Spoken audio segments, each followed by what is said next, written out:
네, 한국토지주택공사 LH가 발주를 낸 전국 아파트 가운데 지하주차장 보강 철근이 빠진 15개 단지 더 확인이 됐고 명단도 공개가 됐습니다. 비슷한 구조로 지어진 민간 아파트까지 전수조사 시작됐습니다.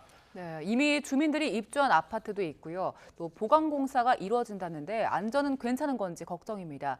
이번 LH 아파트 부실 시공의 원인과 해법 무엇인지 송창영 광주대학교 건축공학과 교수 연결해서 알아보겠습니다. 나와 계시지요?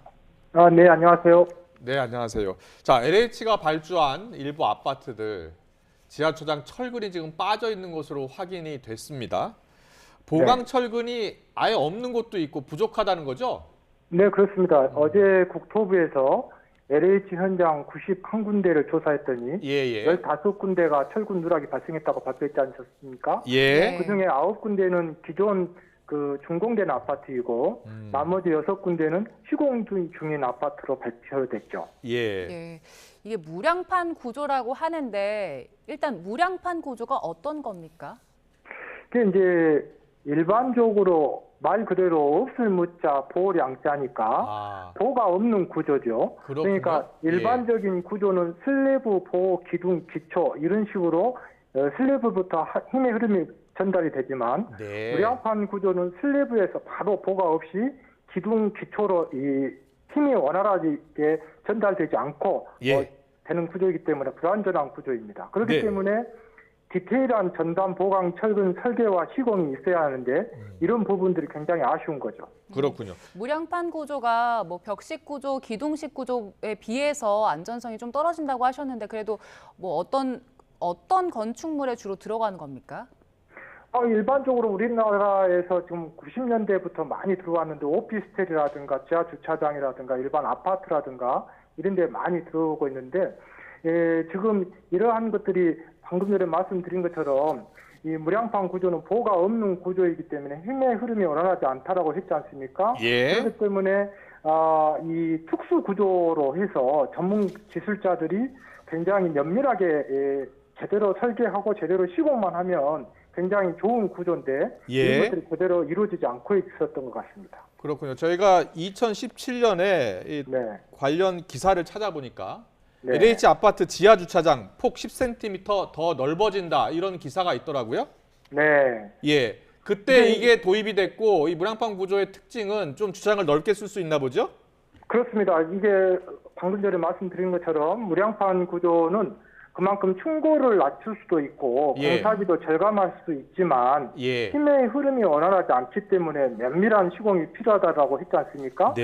한마디로 얘기해서 무량판 구조를 좀 더 쉽게 설명을 드리면 우리가 잘 익은 호박떡이 있을 때 그 밑을 열십자로 나무 젓가락을 교차를 하고 그 교차된 곳에 나무 젓가락을 세우면 문제가 없겠지만 잘 익은 호박떡 한가운데 나무 젓가락을 그대로 수직으로 세워버리면 그 나무 젓가락이 뚫고 올라오려고 할 거 아닙니까? 당연하죠.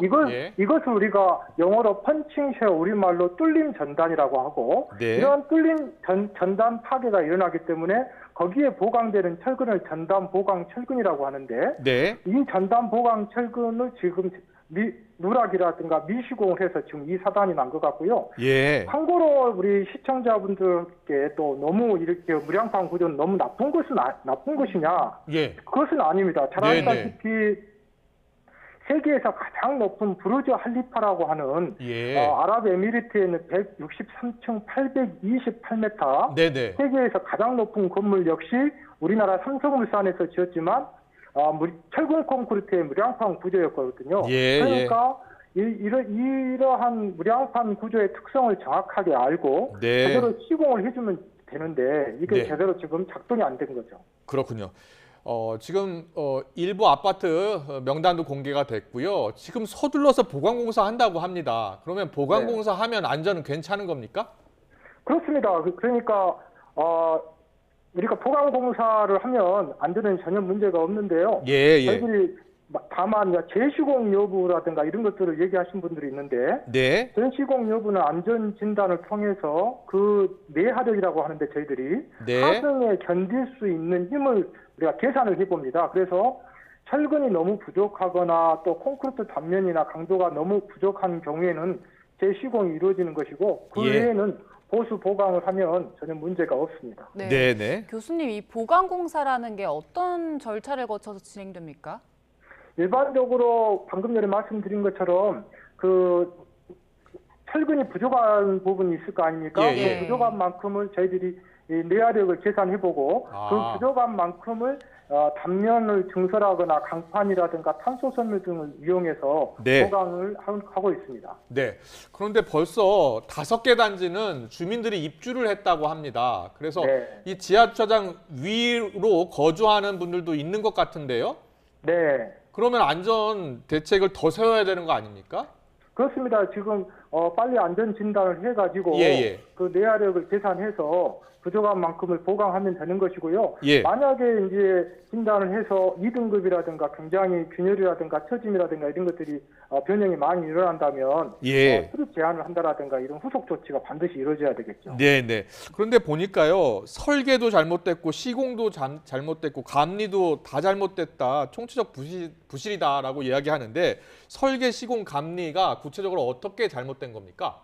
그러니까 이제 설계는 방금 전에 말씀드린 것처럼 하중을 가지고 설계하는 것이고, 네. 그 또 시공은 설계 도서대로 시공하는 것인데, 저는 자꾸 이 시간에 이런 얘기를 합니다만은 우리가 교통사고도 안 나야 되지만 네. 안전벨트는 꼭 매야 되는 것처럼 설계 도서나 시공이 제대로 되어야 되고, 만약에 그것이 안 됐다 하더라도 안전 시스템인 안전벨트인 감리가 제대로 작동을 해가지고 매우 지켜봤어야 되는데 이런 사회 안전 시스템이 작동이 안 돼서 이번 사단이 난 것 같습니다. 예.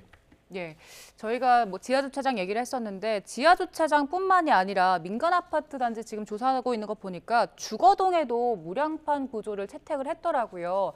이게 주거동에 적용이 돼도 괜찮은 구조입니까? 일반적으로 그러니까 원칙적으로는 슬래브의 하중을 보호가 받고 보호의 하중을 기둥이 받아야 되는데 방금 전에 세계에서 가장 높은 부르즈 할리파도 보호가 없는 구조거든요. 그렇기 때문에 이 구조의 특성을 정확하게 알고 우리가 제대로 설계하고 제대로 시공만 한다면 큰 문제는 없을 것 같습니다. 그렇군요. 그렇다면 우리 주변에 지어진 민간 아파트 가운데 이 같은 종류의 아파트들, 그러니까 이렇게 같이 시공된 무량판으로 시공된 아파트들인지 아닌지는 어떻게 확인하면 알 수 있습니까? 그러니까 보호가 있냐 없냐를 보고 우리가 확인하면 금방 알 수가 있습니다. 우리가 눈으로 확인할 수 있는 건 어떻게 확인합니까? 그러니까 방금 전에 말씀드린 것처럼 예. 보호가 있으면 일반적인 구조물이고 라멘 구조라고 해가지고 슬리브 보호 기둥 기초로 가는 힘의 흐름이 원활한 구조이고 보호가 없으면 무량판 구조이죠. 예, 무량판 구조를 떠나서 지금 내가 살고 있는 아파트가 안전한 건지 궁금해하는 분들이 많으실 것 같아요. 내가 살고 있는 아파트 안전한지 확인할 수 있는 방법이 따로 있을까요? 기본적으로 여러 가지 안전진단 장비를 이용해서 상태평가를 해봐야 알겠지만 비전문가인 일반 국민 여러분들도 쉽게 알 수 있는 방법은 이 건축물도 우리 사람이 이렇게 말로서 소통을 하는 것처럼 얘네들도 아프다고 표현을 하는 거거든요. 그게 뭐냐면 균열이라든가 처짐이라든가 기울어짐이라든가 소리 이런 것들로 표현을 하기 때문에 혹시 이런 현상이 있다면 관계 전문가나 지자체에 상담을 해보시면 되겠습니다. 네. 송창희 교수님이 광주대 건축공학과 교수님이어서 여쭤보는데 그 광주 아이파크 부실 시공 문제 있지 않습니까? 네. 그 아이파크 아파트도 역시 이 무량판 구조로 시공이 된 겁니까? 우리나라 이것도 무량판 구조였고 과거에 삼성백화점도 무량판 구조였죠. 예. 그렇다면 지금 현재 그 다시 헐고 짓는 지금 작업이 진행 중이죠? 지금 착수했습니다.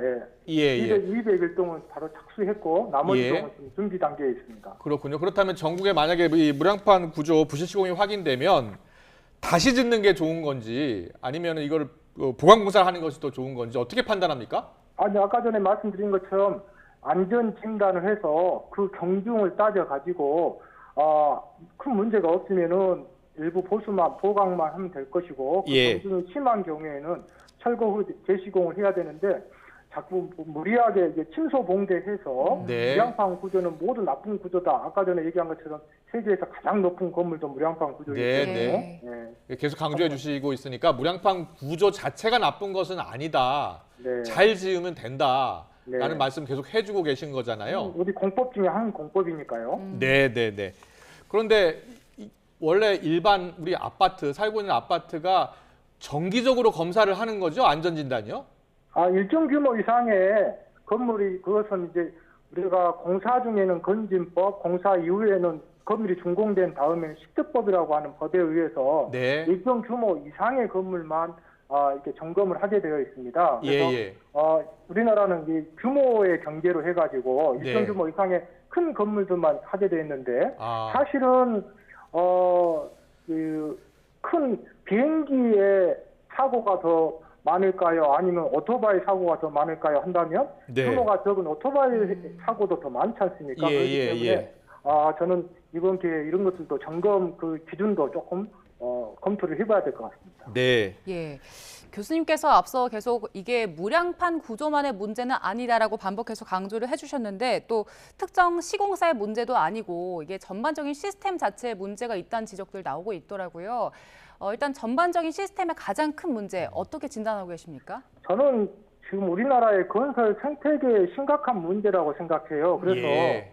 이번 부실공사의 명명백백한 원인을 규명하고 그 문제점들을 하드웨어적인 구조 기준이나 상세 설계 기준을 좀 다시 재설정할 필요가 있겠고 예. 감리 방식 등의 소프트웨어적인 대책도 만들어야 되겠고요. 예. 이게 저는 걱정되는 게 급하다고 바늘 허리에다 실을 묶어서는 절대 안 되고 예. 뭔가 과학적이고 항구적인 대책을 수립해야 되겠고요. 선은 이렇지만 나중을 위해서 외양간을 이번 기회에 튼튼하게 만들었으면 좋겠습니다. 네.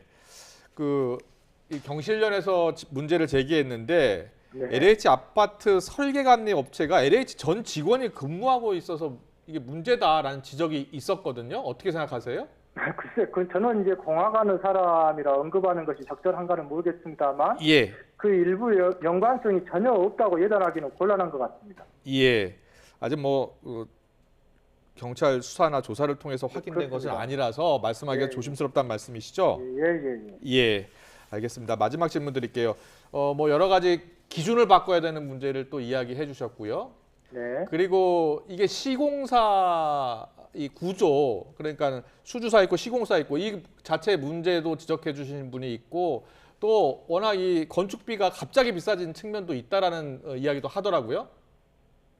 그러니까 그것뿐만이 아니라 예. 지금 대한민국의 지금 건설 생태계가 지금 이들어 나서는 절대로 안전하지 못하거든요. 예, 그러니까 설계라든가 시공이라든가 감리라든가 지금 가장 근본적인 것이 사람이 하는 거지 않습니까? 네. 그런데 너무나 인력난이 심하고 특히 건설 시공 쪽에서 외국인 근로자의 우리가 비중이 너무나 높아졌기 때문에 우리가 아무리 구조 기준을 만든다고 하더라도 그분들이 설계 도서를 판독하는 능력이 떨어지고 또 커뮤니케이션도 문제가 되고 네. 또 건설 자재도 굉장히 지금 높아져 있고 그다음에 안전 시스템인 감리가 지금 굉장히 많이 부실해져 있거든요. 그렇기 때문에 이런 건설 생태계 전반적인 문제들을 이번 기회에 전부 다 봐야 된다고 생각합니다. 네, 알겠습니다. 여러 가지 말씀해 주셨는데요.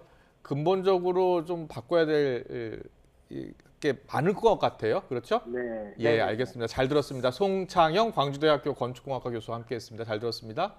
네.